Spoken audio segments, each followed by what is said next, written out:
Welcome to High Definition You. It's Gitanjali here, and this week I am joined by the magnificent Marsha, who is doing some incredible things through her charity organisation, Believe in the World. It was my privilege to have you join our Possibility program. Marsha, tell us a little bit about where you were when you started with us. What was happening in your life? What were you struggling with? Okay, so back in October, I was juggling loads of balls because obviously I'm in the charity sector and the pandemic has been a lot. So if I was to describe how I was feeling in one word, I would say absolutely overwhelmed. So that isn't even one word, that's two words. But absolutely is the pin. And you were interested in kind of moving through that, obviously. Why wouldn't you be? Was there any resistance? Obviously, coaching takes time. It's an investment. You went into the group program. So sometimes there's resistance that shows up around the decision making of whether you say yes or no. Was there any of that for you before you said yes? No, and the main reason is because I was excited to be coached by you and to learn more about how powerful the brain is, for one, because we know that for sure because everyone tells you that, but to experience the shift, from being in one place and then moving to another. So I was like, yes. I loved your enthusiasm from the very beginning and soaking up everything that we covered. So what was the result? How did life change? What did it look like after we'd worked together? So for me, the changing point for me was understanding that I'm in control of my best possible outcome. So that's the acronym BPO that is always at the forefront of my mind. Even when I want to be in that down spiral, there's like, okay, what is the best possible outcome here for me, for the situation, to have the outcome that I'm looking for, to be fair. So yeah, that was the light bulb. Like, okay, yeah, I love it. And what has that done for you in terms of, you're leading a team? You're leading an organization. Believe is incredible. If you don't already know, go away and Google it. Not now, after this video. How did it change you as a leader and or as a parent? Because there's always crossovers. What was the result for you in that space? Okay, so as a leader, you are always dealing with moving balls and dealing with conflict and challenges, and it's easy to be in a very negative place when things don't look like they're going your way or where you would like them to go. So what the whole process has given me is time to be more conscious. So, okay, are you being conscious in your thinking? Are you being conscious in your decision making? Give yourself time to think about what is the best possible outcome for this particular challenge or for this particular person in this conversation, because it's easy to be in problem phase. I've been listening to this lady and she says, when you're just admiring the problem, you're just in the problem rather than going through to make sure you get to the solution. So BPO, what's the BPO of this situation? What's the best, so just having that at the forefront of my mind has really strengthened my decision making and also my emotions. It has. What's been an example of that? Like, maybe take me to a moment when, because coaching can be, as you said, it's a process. There's aha moments, you have the light bulb moments, but take me to a moment when you thought, oh yeah, the coaching's working. Okay, so I through the coaching, I said that there's one particular person in my life that really triggers me. So in that, when I can feel the trigger, and I know you will say, but no one can trigger you, you're in control of your own emotions. That's what they say. However, being able to breathe when you feel, okay, this person is triggering me, or I am being triggered by this person. Being able to bring that level of consciousness, okay, cool, I'm hearing what's happening here, or seeing what's happening here, but how are you going to control your response? You know, how are you going to ensure that you don't ignite more in the flame? How are you going to blow out the flame by being calm, by stating what it is that you need in this situation, and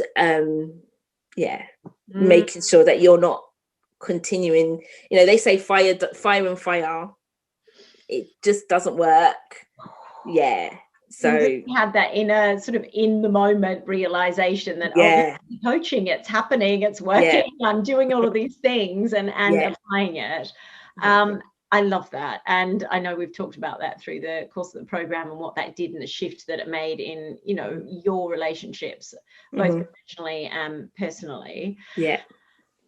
You were part of a group program, and obviously there's always options. You can do one-to-one, you can do group.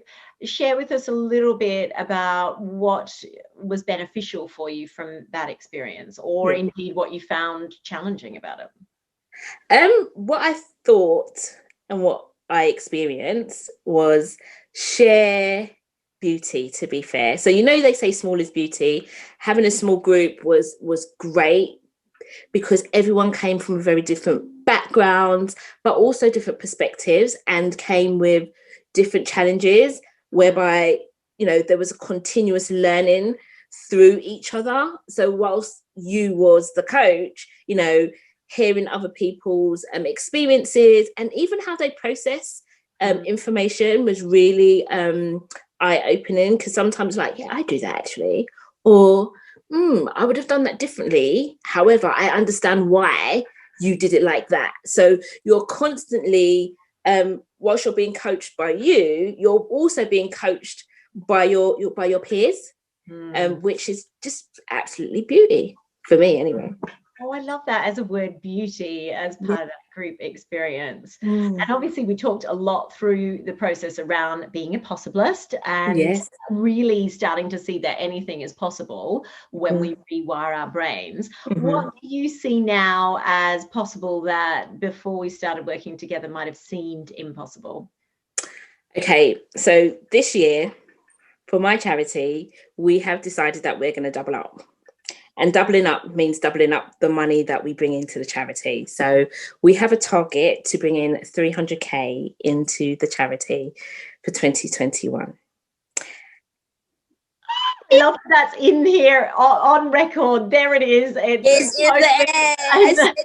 I said it publicly. I've said it. And I think before going through the coaching, I would have been like, but I believe it's possible. And every time the self-doubt starts to creep in, I'm like, no, this is possible. So yeah. What is it, do you think, that enabled you to get such a result, where actually now when you feel confronted by that self-doubt, or you're looking at the way you are as a leader, etc., what is it about the way that we work together that actually got you those results? Remembering that the graffiti, it's not real. Yeah. So the negative speak, it's not real. It's only real if you make it real. And again, if you always have at the forefront of your mind, everything is possible, what you are then doing is walking into possibilities. Just bringing that consciousness to it. I mean, a lot of what we talked about as we looked at all of the different challenges that you were experiencing and will continue to experience, right? It's not that everything's, you know, unicorns and rainbows, as I say. There's challenges. Definitely. But actually those tools and rewiring that brain so everything is possible. I love it. What if somebody, what if we went back to that first word? So that was your adjective at the beginning, like absolutely overwhelmed. Yes. What would be an adjective that you would use to describe where you were after 12 weeks? Confident. So just confident that, again, everything is possible. And do you know what? You're actually in control of your destiny.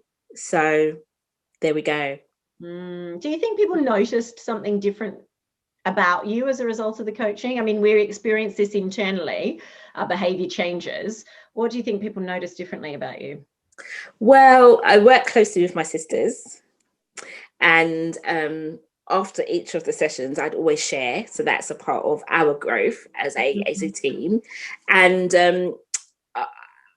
there have been times when I have quite low tolerance. So, you know, I am quite a high functioning person. So when people are low functioning, sometimes it can really like grate me. But, you know, one of my sisters like, oh, I can see that the coaching's working. So you're not getting triggered, or, you know, you dealt with that very differently. So that's nice, and people can see your growth and your change based on, you know, an experience that you're going through. So yeah. I love that. So actually they were seeing the changes, which people should do, right? After, you know, as you change, then other people start to see that in terms of your behavior. I love it. And I love what you do in the world, and that it's with your sisters, and that we've been able to be a part of that growth for you individually, which means as a team they've benefited, which means the women that you work with and the girls that you impact, it just is that wonderful domino effect, which we just so adore, working with very mission-led CEOs like you, leaders of organizations. So finally, if someone's watching this, Marsha, wherever they are in the world, whatever their role is, because as you said, you know, it was very diverse, the group, what they're feeling inspired by your journey from going from overwhelmed to confident, what would you say to them if they're maybe hesitating or just sort of thinking about coaching? I would say do it for you. Coaching is a personal experience, and you do not need to be coached on your business. We as individuals, as human beings, deserve to have an opportunity to be coached, even if it's once in a lifetime. Do it for you. Do it for you. Do it for you. And do it for you. That's what's going to stay with me. I love it. Well, thank you for joining me to share your success story, Marsha. And please do go check out Believe. It is a magnificent organization. You're doing some great work. And now we've got it on record. 300K for this year. 300K. I'll be right there with you, helping you to make it happen. Thank you. Thank you so much.